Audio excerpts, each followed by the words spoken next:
안녕하세요. 웰에이징 디자이너 킹약사입니다. 생체시계에 앞서 화타의 양생법을 보면은요. 건강관리를 잘하여 오래 살기를 꾀하는 방법은 매일 조금씩 일하고 과로를 피하는 것이다. 사람은 하루에 2번 먹는 것이 맞고 4~5번 먹거나 먹은 후에 더 먹지 말아야 한다. 그러면 반드시 장수할 것이다. 화타에 대해서 잠시 말씀드리면요. 화타는 중국 한나라 말기의 의사로 편작과 더불어 명예를 상징하는 인물로 꼽힙니다. 화타는 약과 찜, 뜸 등에 모두 정통했고 침과 약만으로 치료할 수 없을 때는 외과 수술을 그 시대에 시행을 했습니다. 창자를 잘라 씻어내고 봉합해서 고약을 붙이면 4~5일 만에 고통이 없어지고 한 달이면 완쾌시켰다고 하는데요. 병을 진단하고 환자의 상태를 예견하는 능력도 뛰어나서 환자의 얼굴색을 보거나 맥을 짚는 것만으로도 병의 정도와 예후를 예견할 수 있었고요. 그 시절의 화타는 체질에 따라 처방도 다르게 내렸습니다. 부의 관리인 아심과 이연이라는 사람이 똑같은 증상으로 함께 진찰을 받았었는데요. 화타는 아심에게는 설사를 해야 한다는 처방을 내렸고요. 이연에게는 땀을 흘려야 한다는 처방을 내렸는데요.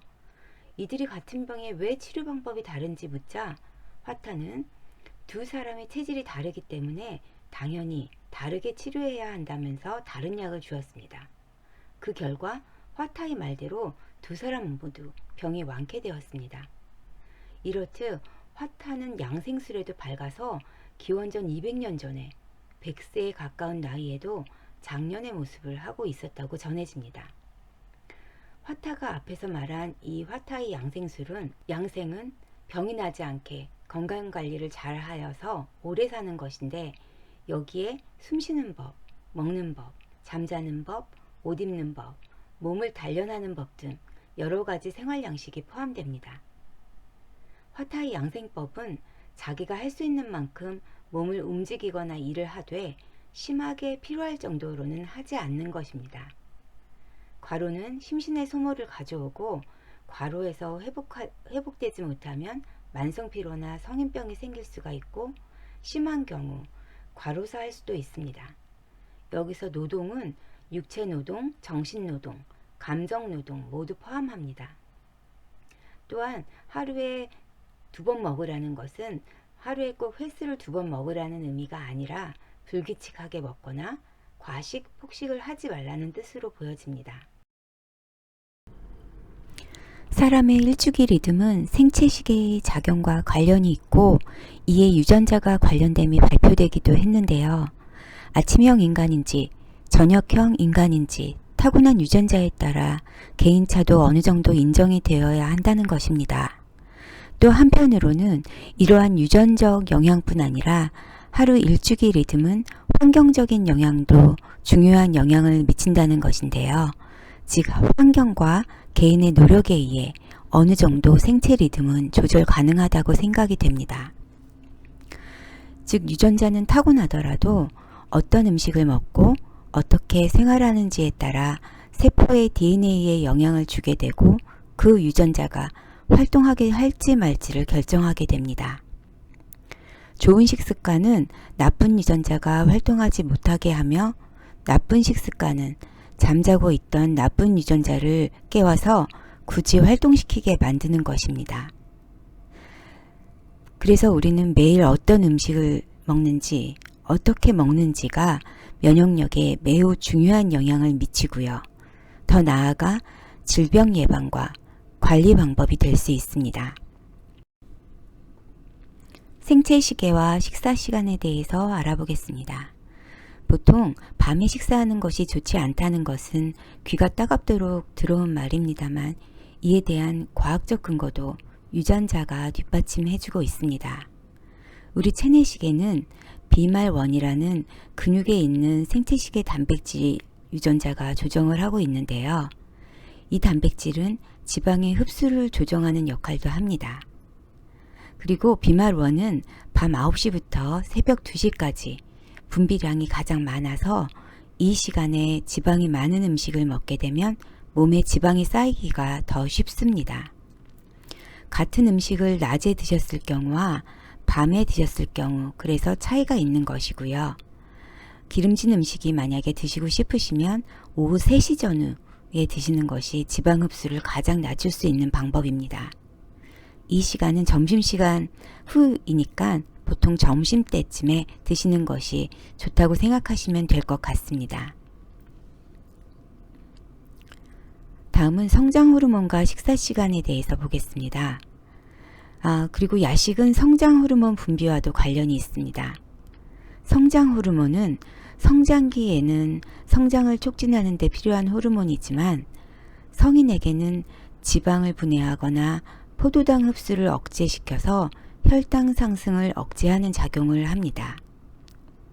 단백질의 합성을 하고 세포의 증식을 촉진시키고 세포의 손상된 부분을 복구하는 중요한 역할을 하게 되는데요. 야식을 하고 주무시게 되면 숙면에 방해가 될 뿐더러 배가 부르면 혈당이 당연히 높겠죠. 이때 성장 호르몬 분비가 잘 되지 않습니다. 즉 야식과 늦은 취침 모두 숙면을 방해하기 때문에 성장 호르몬 분비를 어렵게 합니다. 밤에 야식하는 것도 지방을 쌓이게 하는데 성장 호르몬까지 안 나오게 되면 지방 분해조차 되지 않기 때문에 이중고로 지방은 우리 몸에 차곡차곡 쌓일 수밖에 없습니다. 그런데 이 성장 호르몬 역시 수면 중 밤 10시부터 새벽 2시 정도에 가장 분비가 많이 되기 때문에 10시 취침이 어려우시면 늦어도 밤 12시 전에는 꼭 주무시는 것이 면역력을 높이는 데도 매우 중요합니다. 그리고 밤 10시에 주무신다면 저녁 식사는 저녁 6시 이전에 마치시는 것이 가장 좋습니다. 그런데 중요한 점은 앞에서 언급해드린 성장 호르몬이 잘 분비되려면 멜라토닌이 분비되어서 숙면을 취해야 한다는 것입니다. 멜라토닌이라는 것은 어두워지면 뇌에서 분비되는 생체 호르몬인데요. 밤과 낮의 길이나 계절에 따른 일조 시간의 변화 등과 같은 광주기를 감지해서 생식 활동의 일주성, 연주성 등 생체 리듬에 관여를 하는 호르몬입니다. 멜라토닌은 인체에서 빛이 많거나 적음을 인지해서 낮인지 밤인지를 구분하는 기능을 가지고 있고요. 이에 맞춰서 인체가 활동하거나 수면을 하는 생체 주기를 교대로 할 수 있게 조절해 주는 호르몬입니다. 이 멜라토닌 역시 밤 10시부터 새벽 2시 정도에 최고조로 분비가 됩니다. 우리가 밤에 자야 하는 이유가 너무 많네요. 이 멜라토닌의 기능은 수면을 취하게 하고요. 또 우리 몸에 유해한 활성산소를 제거해 줘서 면역력을 증가시켜 줍니다.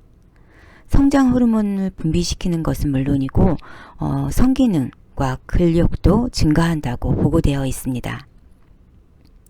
하지만 위에 음식물이 있는 상태로 수면을 취하게 되면 음식물을 소화 흡수하기 위해서 위장이 계속 일을 해야 하기 때문에 숙면을 취하기가 어려워서 호르몬 분비가 원활하지 않게 됩니다. 그러면 우리가 식사는 언제 해야 하고 몇 회 먹으면 좋을까요? 삼시세끼를 먹어야 건강한 것일까요?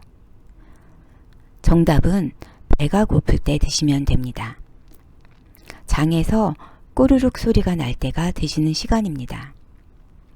꼬르륵 소리는 이전에 섭취한 음식물의 소화 흡수 과정이 끝나서 음식을 받아들일 준비가 되었다는 신호인데요. 꼬르륵 소리도 안 나고 배도 안 고픈데 시간 맞춰 먹어야 하니 밥을 드신다는 건 사실 장을 피곤하게 해서 면역력을 떨어뜨리게 될 수 있는 것입니다. 앞에서 언급된 성장 호르몬은 혈당이 떨어졌을 때 분비되어 낡은 세포를 복구하고 회복시킵니다. 그런데 배고플 틈이 없다면 이런 낡은 세포가 회복되지 못하게 되고요. 이렇게 낡고 손상된 세포가 몸에 축적이 되면 이런 저질의 세포들로 인해 우리 몸이 제 기능을 할 수 없습니다. 밤에 잠을 못 자고 스트레스 받은 다음날 보면 피부가 푸석푸석해지고 몸이 무겁고 피곤하시게 느끼실 텐데요. 이런 이유들도 이 낡고 손상된 세포들 때문입니다. 그러면 이런 세포를 해독시키려면 얼마나 시간이 필요할까요?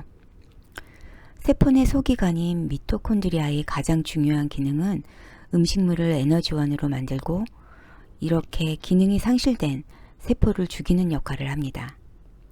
세포 내에서는 DNA가 규칙적으로 절단되어 단편화되는 방법으로 세포가 사망하여 이미 기능이 상실된 세포가 암세포나 다른 세포로 변이되는 것을 막는 것인데요. 이런 중요한 역할을 하는 미토콘드리아는 노화될수록 또는 식이섬유가 부족한 식습관에 의해서도 기능이 떨어지게 됩니다. 그래서 이 세포들에게 최소 12시간은 휴식을 주어야 제 기능을 유지할 수가 있습니다. 즉 12시간 이상은 공복을 유지하도록 하는 것입니다. 마지막 저녁 식사 후에 12시간 공복은 수면 시간을 포함하기 때문에 크게 어렵지 않고요. 생활 패턴에 따라 아침이든 저녁이든 12시간 공복을 유지하는 것입니다.